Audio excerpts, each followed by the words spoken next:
G'day, Mike Rhodes here from agencysavvy.com, and this is the first module of our website design course.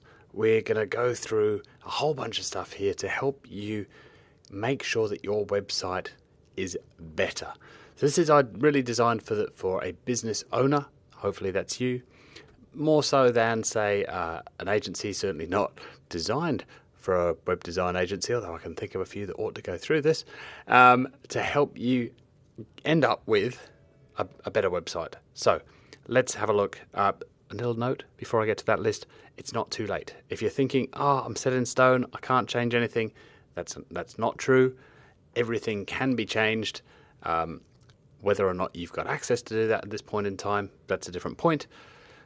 We want to get you to this point where you have a website that is responsive, and I'll get to all of the meanings of all this jargon. Essentially, that it works on all of the various devices: mobile, tablet, desktop.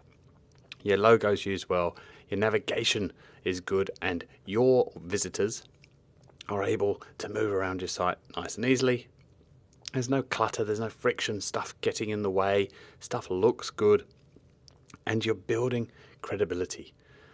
We have such a short attention span these days that if that website does not look great within about 3 or 5 seconds of me getting to that site, and I don't mean me, I mean your visitor landing on your website, they're going to give up and leave. And that time frame is even shorter on mobile devices, as we'll talk about on the way through.